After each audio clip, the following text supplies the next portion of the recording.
እሺ ልኑር። ሰላም ሀቤ፣ እንዴት ነሽ ማሪ? ሰላም ነው እግዚአብሔር ይመስገን። ሁላችሁንም ሰላም ብያለሁ። ከታች ያላችሁትንም እናቴንም ሰላም ብለናል። አስተማሪ ታሪክ አለኝ ብለሽ ነበር የጻፍሽማ። እሺ ሀብዬ፣ ያው እኔ እህቶችም ይማሩበታል፣ ብዙ ዋጋ የሚከፍሉ ካሉ ለእኔም ደግሞ ሀሳብ አስተያየታቸው እንዲሰጡ ይፈልጌ ነው ማለት ነው። እኔ ያገባሁት በቤተሰቤ ነበር ማለት ነው፣ ኢትዮጵያ። እሺ አልልሽም እኔ ዝም ብለን ነው የምናዳምጥሽ። አንቺ ሂጂበት ማለት እሺ እንድልሽ እርፍ አትበይ፣ ቅልጥፍ ብለሽ አሁን። እሺ እና በልጅነቴ ቤተሰቦች ዳሩኝ ማለት ነው። እኔ የጎጃም ልጅ ነኝ። ከዛ ባለቤቴና እኔ ደግሞ ቤተሰቦቻችን የማይኖሩበት ቦታ፣ እሱም እኔም፣ እሱ የጎንደር ልጅ ነው፣ እኔ የጎጃም ልጅ ነኝ፣ ሌላ ቦታ እንኖራለን። ከዛም በኋላ ቤት ውስጥ እኔ ህፃን እያለው ነው የዳሩ ቤተሰቦቼ አጋዥ ቤት ውስጥ ያስገባል ማለት ነው። እናስገባ አጋዥ ብሎኝ አጋዥ አስገባ። እኔ ደግሞ እንድማር ነበር ፈርሞም ያገባኝ ከቤተሰቦቼ። ከዛ በረሃማ ቦታ ነበረ የምንኖረው። እየኖርነ አጋዥ ቤት ውስጥ ያስገባል እና አጋጇ እና እሱ ግንኙነት አድርገዋል ማለት ነው። እኔ ደግሞ አላቅም። አንድ ቤት እየኖርነ ከዛ ልጅቷ በመሀል አረገዘች ማለት ነው።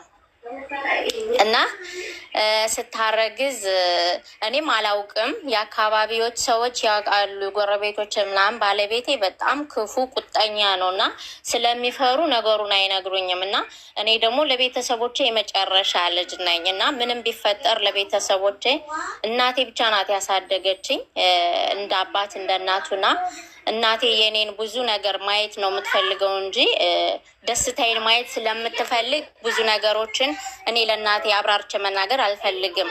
ባለቤቴ ደግሞ በጣም ክፉ ነው እና ያስፈራራኛል ካወቅኩ በኋላ ማለት ነው። እና አንድ የስራ ባልደረባ ነበረው፣ እሱ እንዳረገዘች እና ከኔ ላይ ሌላ ነገር እንዳታደርግብኝ ከቤት እንዳስወጣት ነገረኝ ማለት ነው። ከዛ ከነገረኝ በኋላ ስነግረው ማን ነገረሽ ከየት አመጣሽው ብሎ ብዙ ጫና ፈጠረብኝ። ልጅቱም አስወጣኋት ከቤት፣ ሆዷ እየገፋ ሄደ። ያው ነገሩም ታወቀ። በጣም ይደበድበኛል፣ በጣም መሳሪያ ሁሉ ያነሳብኛል ማለት ነው። በጣም ክፉ ነው እና እሷም ወጣች ሄደች፣ ቤት ነበራት፣ ወደ ቤቷ ሄደች። ልጅቷ ስትወልድ ኑር ስሟን ማለት ነው በተግባር ብሎ ጠራት ማለት ነው።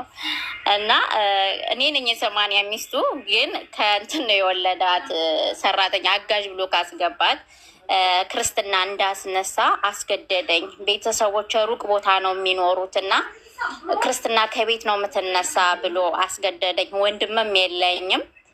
እህቶች ሴቶች ስለሆኑ ብዙ ጊዜ ለቤተሰብ መናገር አልፈልግም። እሱም ደግሞ ያስፈራራኛል እና ነገሮችን በራሴ መንገድ ለማስተካከል ብዙ ዋጋ ከፍዬ አልተስተካከለም። እኔ እንዳሰብኩት ነገሩ አልሄደልኝም። በጣም ብዙ ነገሮች ተበላሹብኝ፣ ዋጋ አስከፈለኝ። ከዛ ልጅቷ ቤቷ ወለደች። ስትወልድ ክርስትናው ቤቱ እንዲነሳ ጠየቀኝ። እኔም በዛ መሀል እንደዛ እየሆንኩኝ እኔም አረገዝኩ ማለት ነው። አርግዤ እሷ ሰኔ ክርስትና አስነስታ እኔ ጥቅምት 12 ነበረ ሚካኤል አካባቢ የምወልደው ማለት ነው። እና እንደዛ በጣም ደርሼ እያለ የእሷን ክርስትና ተገድጄ አስነሳውኝ። ካስነሳው በኋላ እኔ ማርገዜን ለቤተሰቦችም አልተናገርኩም። ቤቴ በጣም ስለተበጠበጠ ችግር ውስጥም ስለሆንኩኝ ቤተሰቦቼ ነገሩን እንዳይሰሙ ማርገዜንም ምንም ነገር አልተናገርኩም ነበረ።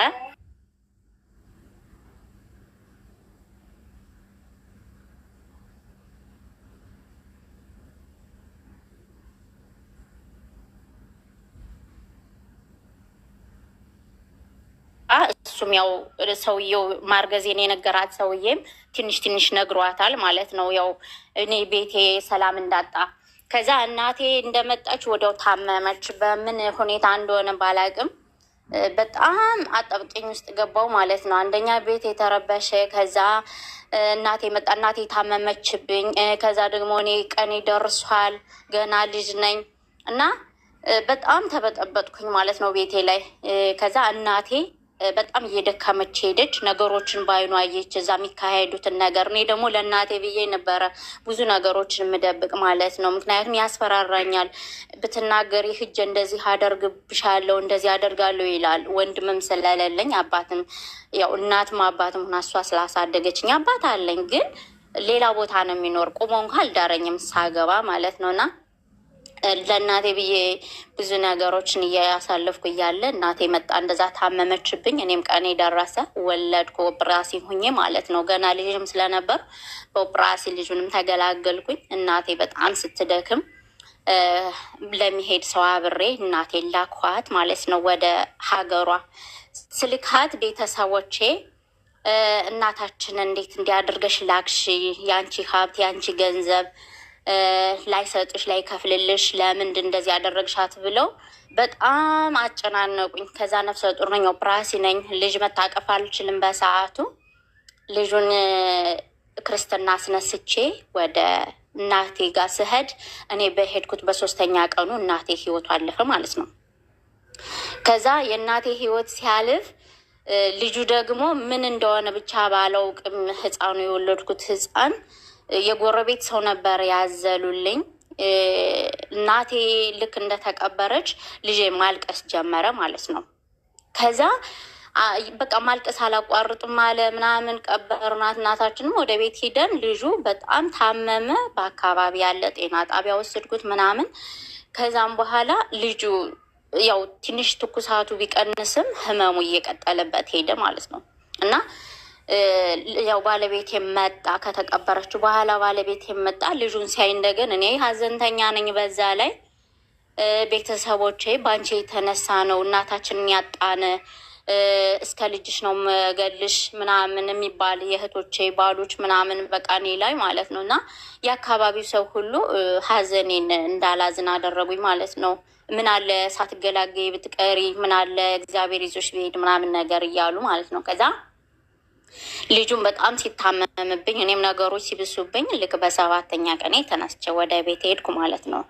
ወደ ቤቴ ስሄድ ያቺ ሰራተኛ የነበረችዋ ልጅ ቤቴ ገብታ አገኘዋት ማለት ነው።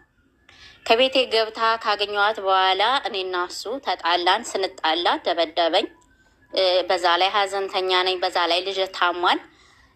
አንደኛ ልጁም በመታመሙ ደበደበኝ ምናለኝ። ከዛም በኋላ ልጁ በቃ እየባሰው ሄደ ማለት ነው። አልተሻለውም። በቃ ምን እንደሆነም ባላቅም አልተሻለውም። እና ልጁ በጣም እየታመመ በሚሄድበት ሰዓት ገንዘብ አለን፣ ንብረት ነበረን። ንብረቱን ሁሉ ይዞ ገንዘቡን ይዞ ምን በለው እህል እንኳ ሳይተውልን ልጄ ጋር ከታመመ ልጄ ጋር እሱ እዛችኛዋ ሄደ ማለት ነው። ከዛ ወጦ ሄደ። ከሄድም በኋላ እኔ በጣም ሞቃት ነው፣ በረሃ ነው ሀገሩ። ልጄን ለማዳን ስል ማላቀውን አረቂ ማውጣት ጀመርኩ ማለት ነው። አረቂ እያወጣሁኝ ለ4 አመት ልጄ አይሄድም በእግሩ ለ4 አመት።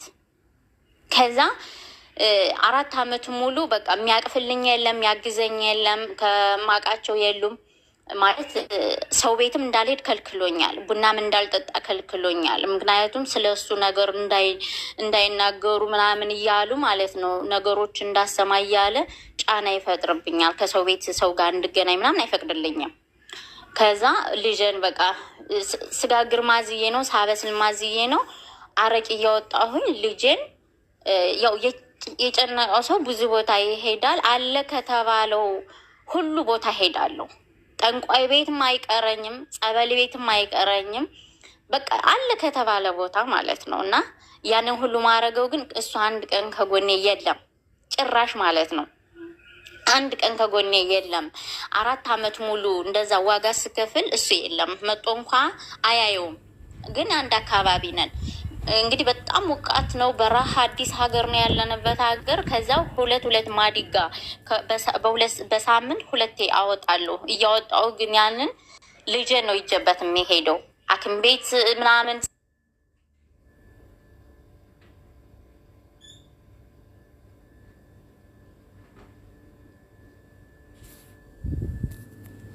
ብሬን ሁሉን የያዝኩትን ብር ተቀበለኝና ምን በለው አጣና ምን በለው አጠን ልጄና እኔ ልጄ ደግሞ ራብራብ ነው የሚለው አይሄድም በእግሩ ግን ራብራብ ይለዋል። እና በጣም ብርድ ነው የሄድንበት ሀገር፣ በጣም ዝናብ አለ ምናምን። ራብን ሲርበን ለምኜ የበላው ማለት ነው። እሱንም አበላው እኔም ለምኜ የበላው ገንዘብ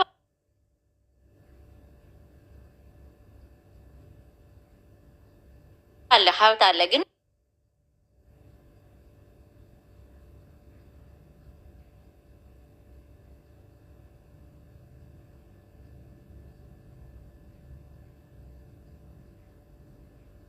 ምን ማለት ነው እንደዛ ይሉኛል። ከዛ ሹፌሮች እና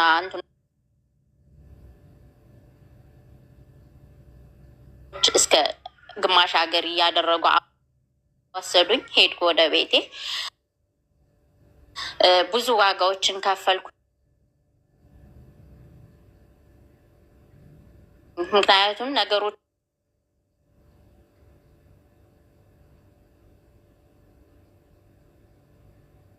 እኔ ያስተካክላለሁ። ለእናት ለቤተሰቦች ብናገር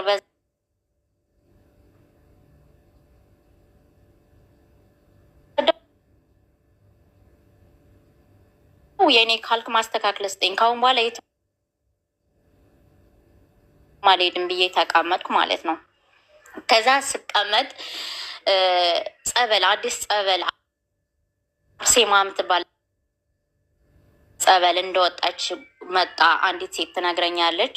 እኔም እንግዲህ እኔ ካለሁበት አርሴማ ቤተክርስቲያን ለመድረስ የ8 ሰዓት መንገድ ነው እና የወንድ ልጅ ነው። ያንንም ልጅ አዝዬ ቀለብ በራሴ ተሸክሜ ሌሊት የተነሳው ማታ ገባሁኝ ማለት ነው። እዛ ጸበል ቦታ ሂጄ ልክ ፈጣሪ የልቤንም ያው ችግሬንም አይቶ እንደኔ ኃጢአት ሳይሆን እንደሱ ቸርነት አይቶ በ7ኛ ቀኑ ልጅ ተጓዘልኝ ማለት ነው። ለ4 ዓመት ተጉዞ ማያቀልሽ እግዚአብሔርን ክብሩን ሁሉ እሷ ትውሰድ አርሴማ ማለት ነው። እና አስጓዘችልኝ በ7ኛ ቀኑ ልጅ በቃ ቁሞ እኔ በቃ እናቴ የተነሳች ያክል በቃ የዛኔ በቃ መጨረሻም የመጀመሪያም ደስታዬ በቃ የዛን ጊዜ ነው። ሌሊት ላይ ስነሳ የሆነ ህልም አሳለመኝ። ስነሳ ልጄ ቁሟል። ከዛ በጣም በቃ እንትን አለ ተደሰትኩኝ ምናልኩኝ። ከዛ በፊት ብዙ ነገሮች ራሴን ለማጥፋት ምናምን ሁሉ ሞክሬ የልጅ ነገር እናቴን ገድዬ በእኔ የተነሳ እሱ ሴት ተከትሎ ሂዶ ይሄንን ልጅ ጥየው ሞት ጅባይል የሚያስበሉት እስኪ እኔ ልታገስ እያልኩኝ ልጄን እያየው ነበር እየተጽናናው የምቀመጠውና ገድዬ እናቴ በእኔ የተነሳ ሞተች ብለሽ የምታስቢው እናትሽ አንቺ ጋር ስለመጣች ነው።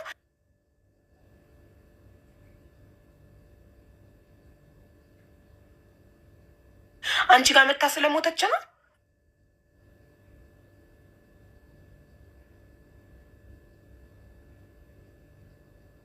እስካሁን ድረስ እንግዲህ እናቴ ከሞተች ወደ 15 ዓመት ነው ይሄ ታሪክ። እኔ የሆነ ቦታ ርሽ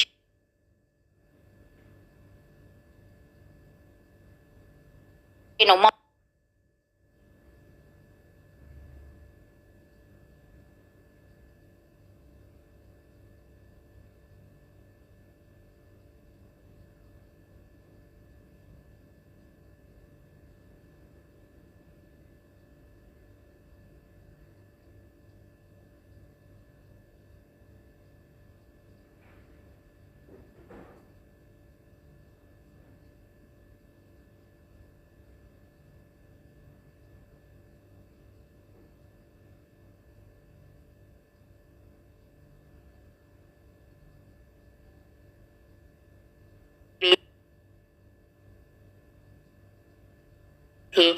ዘመዶቼ ተጣልተውኛል፣ መጠጊያ የለኝም።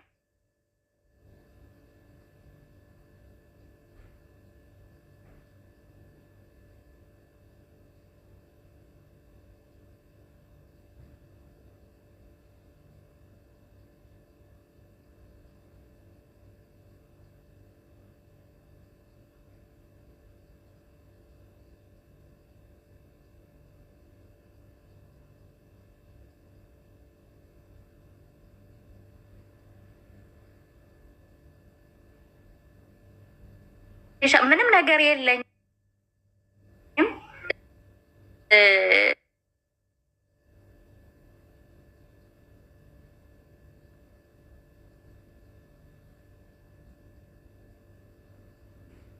ሄድ ዋጋ የከፈልኩለት ልጅ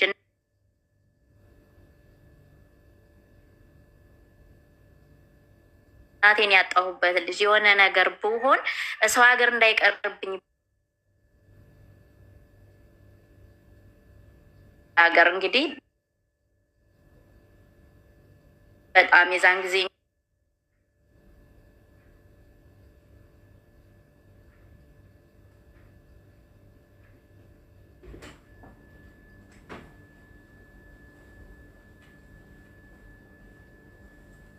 ማለት ስትወድቂ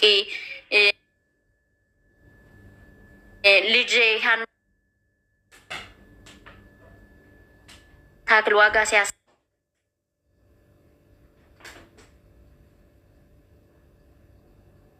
ሲያስከፍለኛ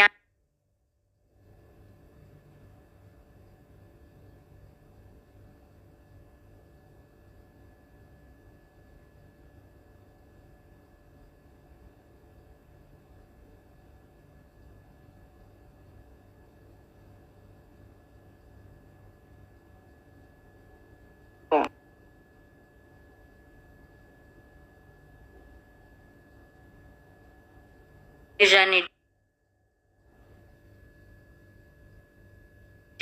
ወደ ቤተሰቦች የመጣው ማለት ነው። እስከዛ ድረስ ግን ስልክ ምናምን የለም። ወደ ቤተሰቦች ቤት መጥቼ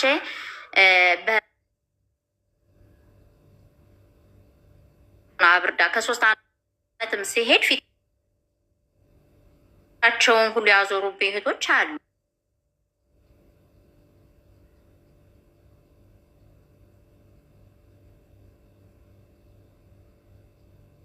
ነው እንጂ አድራሽ ሲጠፋ እንኳን በህይወት ኑረሽልን ልጁ ስጭንና አንቺ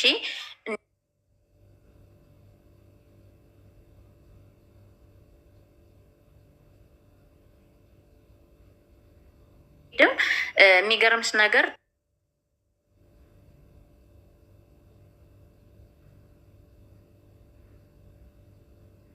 ጫት ቤት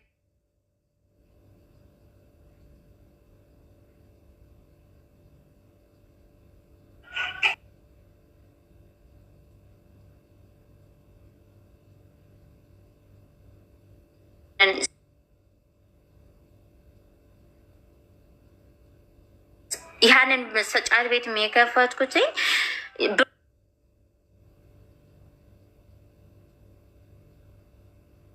ክርስቲያን ምናምን ቆይቶ የሚወጡና ቤተሰቦቼ በቃ አሳቀኝ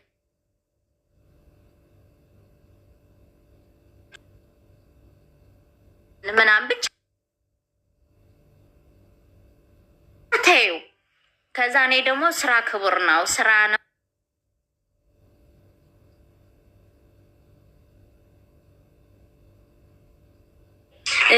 ወይንም ደግሞ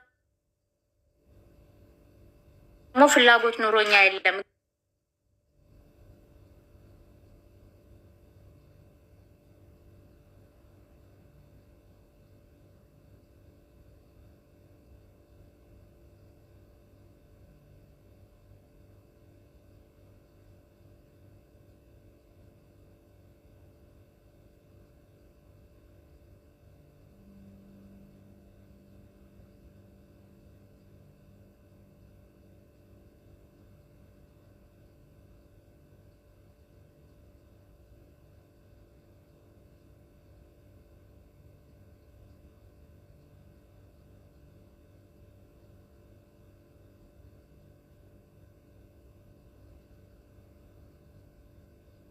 ሁኝ እኔ እያጤስኩ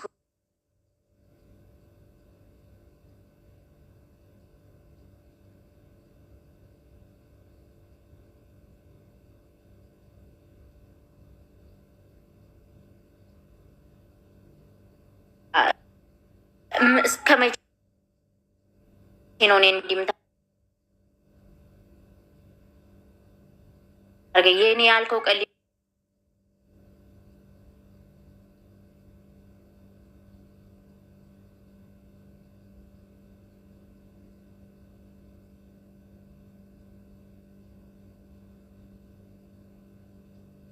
ጫት ቤትም ስለሆነ ግን ስለ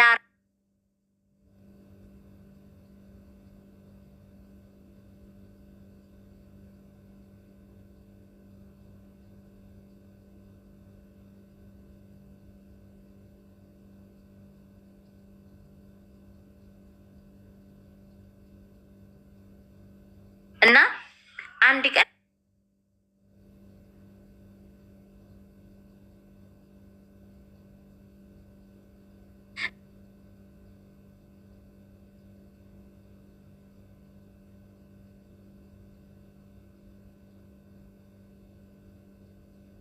ነው የምጨርሰው። ከዛ በቃ አረብ ሀገር ለምን አትሄጂም? ወይ ትሞቻለሽ ወይ ትድኛለሽ፣ በባህር ሂጂ የሚል ነገር በቃ ራሴን በራሴ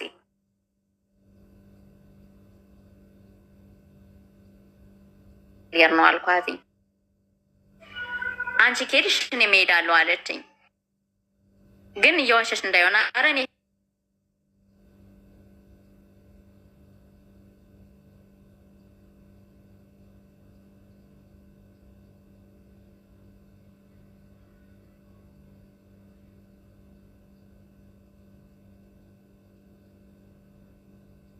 ይመስለኛል ደውዬላት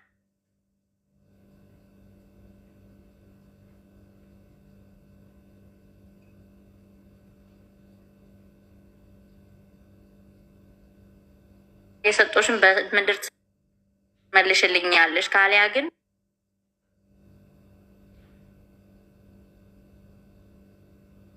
ስድስት ነው የሚሄደው። የዚህ ስራ በጣም ቆንጆ የተባለ እዛ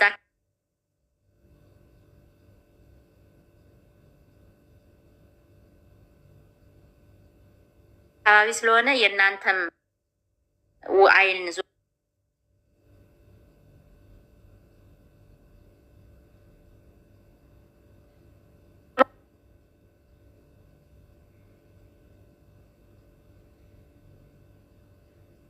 ነገሮች ሀራሚ እየያዘኝ እስር ቤት እየገባሁኝ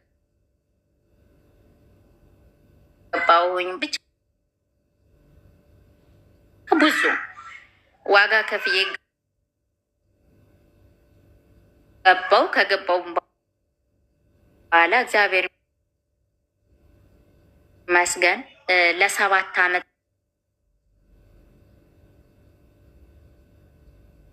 ሰርቼ ሳውዲ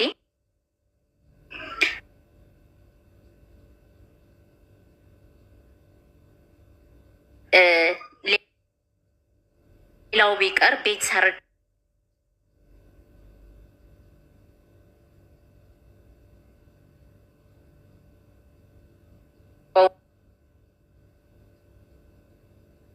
በኋላ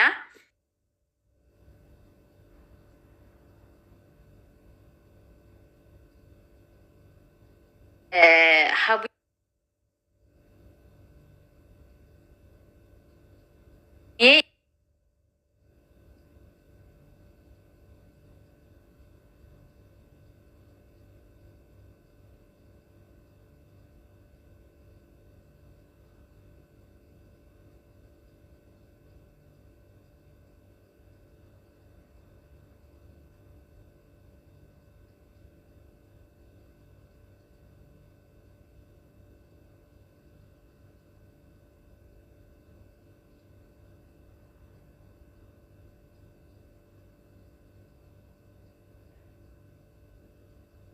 ጥሯል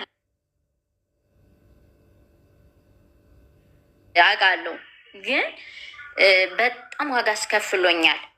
እውነት ማርያምን ሴት ልጅ ሆነሽ መሳሪያ ራሱ ማቀባበል በጣም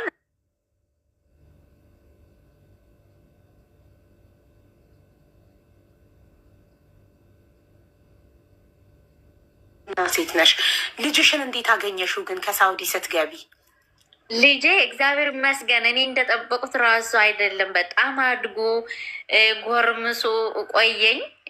ያው እንደነገርኩሽ ትንሽ ትምህርት አሁን ብዙ እኛ ጋር ትምህርት የለም። በግጭቱ የተነሳ እኛ አካባቢው ትምህርት የለም። ያን ታክል አይደለም እና አቁሟል ትምህርት። ግን እንደነገርኩሽ ሌላ ሙሉ ስንት አመቱ ነው አሁን? ኧረ አሁን 17 አመቱ ነው። እና አድጎልሻላ እንዲ? አዎ አድጓል። እግዚአብሔር ይመስገን፣ እግዚአብሔር ይመስገን። ዋናው ቁሞ መሄዱ ራሱ ለእኔ ትልቅ ነገር ነው። እጁ አንቺ በ33 አመትሽ የ17 አመት ጎረምሳ አለሽ። ቀኝ እጁና ቀኝ እግሩ ትንሽ ያስታውቃል ሲሄድ እንጂ እግዚአብሔር ይመስገን። ዋናው ቁሞ መሄዱ ራሱ ለእኔ በቂ ነው፣ ትልቅ ነገር ነው። እና በልጄ በቃ አልደራደርም። ብዙ ዋጋ ከፍዬበታለሁ አብዬ።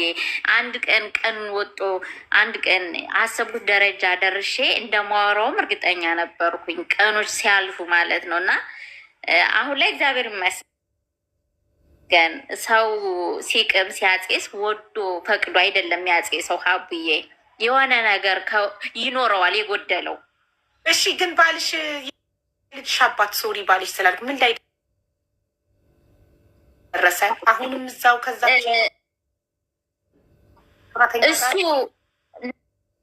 ንብረቱም ሁሉም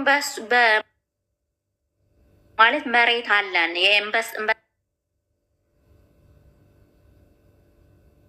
ነው እና መሬቱ በራሴ ደብተር ነው። ኢትዮጵያ መግባቴን ሰምቶ ደውሎ ፈርሚልኝ አለኝ። የሆነ ነገር ልስጥ አለኝ። እኔ ደግሞ ድሮ ተርቤ ተጠምቼ ትራንስፖርት አጥቼ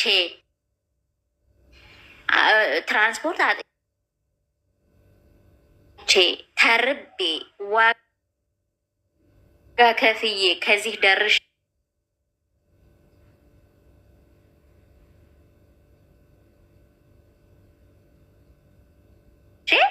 አሁን እግዚአብሔር ባነሳኝ ሰዓት የእሱን እጃም አላይም እኔም አልፈርምም ብዬ አልፈረምኩለትም። ደብተሩ በራሴ ስም ነው ማለት በሱም በእኔም ነው፣ አልቀየርኩለት።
ገም ሌላ ቀን እንዳለ የማያልፍ ነገር የለም። ልጅም ቢታመም እግዚአብሔር ያለ ቀን ያድናል። እሱ ሁሉንም ነገር እሱ ከሱ ላይ ተስፋ ካደረግነ ማለት ነው። እና እኔ ዛሬ ልናገር ያልኩትኝ በቃ ብዙ እናቶች አሉ እኮ ዋጋ የሚከፍሉ አባታቸው ጥሎ ሂዶ ቤቱም ሳይኖር፣ እኔስ እግዚአብሔር ይመስገን መጠለያውን እንኳን ጥሎልኝ ነው የሄደው። ግን ካለመጠለያ ራሱ በሸራ ቤቱ ነው ብዙ ዋጋ የሚከፍሉ እናቶች፣ ጨለማ የተደፋባቸው ማይነጋ የመሰላቸው አሉና እንደዚህ ሚዲያውን አግኝተው መተንፈስ ያልቻሉ እናቶች አሉና እንደሚያልፍ ነገ ሌላ ቀን እንደሆነ ተስፋ እንዲያደርጉ። ምክንያቱም ማርያምን እኔ ቀንጨፍ ቀንጨፍ አድርጌ ነው የነገሩሽ አብዬ እንጂ ብዙ ዋጋ ከፍያለሁ። አንድ ቤት ውስጥ 2 ሴት ማስረገዝ ማለት በጣም ስሜቱን እሰቢው። ውጭ ላይ ችግር የለውም እኮ ወንድ አይደል ይሰሳታል። ግን ከቤት ውስጥ ያንም ሕፃን ሆነሽ በማታውቂው ሲጫወትብሽ እና ከባድ ነው። ምክንያቱም አሁን ላይ ሌላ ሰው እንዳለ ባስብም ግን ያ ነገር ትዝ ይለኛል። ማለት እኔ አንድ ቤት ሁኜ ብዙ ጨዋታ ሲጫወትብኝ የኖረ ሰውዬ ከዛም ብሶ ደግሞ ማን ጋር ተገናኘሽ? እነማን ቤት ነው ሂደሽ የቆየሽው? የሀገር ዱላ ነው በቃ።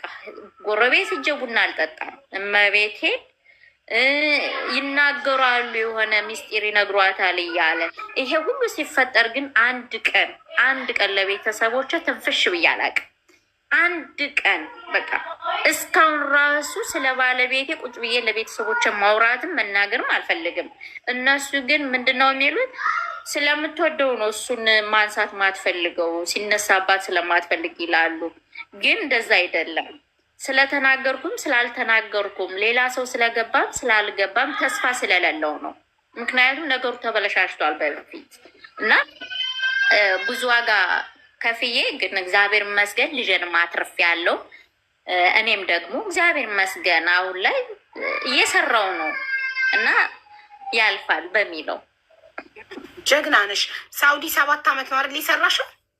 ሳውዲ 7 ዓመት ቆይቼ ነሐሴ ላይ ገባሁኝ። አሁን ደግሞ ነሐሴ ገብቼ አፈራሽ። በሳውዲ 7 ዓመት ስራ ምን አፈራሽ? እግዚአብሔር ይመስገን ሀብዬ። አንደኛ ልጅን እናት የለኝም ብዬሻለሁ። ከእህቴ ላይ ነው የተውኩትኝ። የግድ ያስፈልገዋል፣ ተቆራጭ ማገዝ ያስፈልገኛል ቤተሰቦችን። ሲቀጥል ደግሞ ጥሩ ቤት ሰርቻለሁኝ። በቃ አሁን ላይ ቤት ነው ቤትና ሙሉ ያህል ነገር መስራት ቀልድ ነው። እንደኛ በ16 ዓመት ሰራንም ቤት ጀግና። ያንንም መሬት ገዝቼ ነው መሬት ገዛሁኝ። ከሀገሬ ላይ ቤት ሰርቻለሁ እግዚአብሔር ይመስገን። ያው በዘመናዊ በሚባል ጭቃም ቢሆን ቆንጆ ቤት ሰርቻለሁ። ሙሉ እቃም አሟልቻለሁኝ።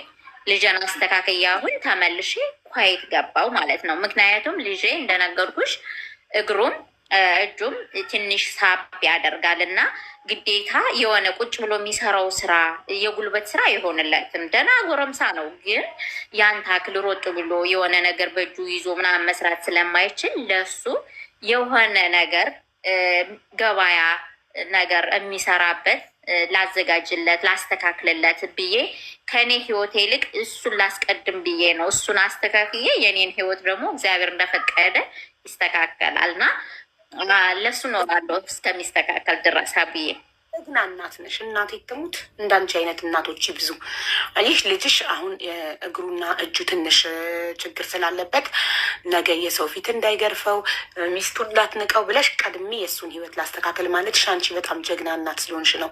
ከልጅነቱ ጀምሮ ጸበል ነው ጠንቋይ ቤት ነው ያልተንከራተትሽበት የለም። በመጨረሻ ግን ፈጣሪ አድኖልሻል በጸበል እና ጥንካሬሽ፣ ጽናትሽ፣ ብርታትሽ በጣም በጣም ደስ ይላል። ልጅሽ በጣም ይኮራብሻል። አሁን የሰራሽውና እቃ ያሟላሽበት ቤት ውስጥ ማን ነው የሚኖረው? ልጄ ነው። ልጄ በቃ ካሁን በኋላ ልጄ እንዲኖር ፈልጌ ነገሮችን አስተካክዬለት ምናምን የእህቴ ልጅ አለች እሷ ጋራ እዛ ቤት እንዲኖሩ አድርጌ ነው የመጣሁኝ። ጎረቤት ነው፣ ትንሽ ራቅ ይላል። ያው ብዙም ራቅ አይልም እና የእህቴ ልጅ አለች እሷ ጋር እንዲኖሩበት አድርጌ ነው የመጣው። ልጄ ሌላ ቦታ አሁን ላይ ግንባር እንዲያይም ስለማልፈልግ እየጎረመሰም ስለሆነ ከቤቱ ወጦ ገብቶ እንዲደሰት ስለፈለኩኝ ነገሮችን አስተካክዬለት ተመልሼ የመጣሁኝ።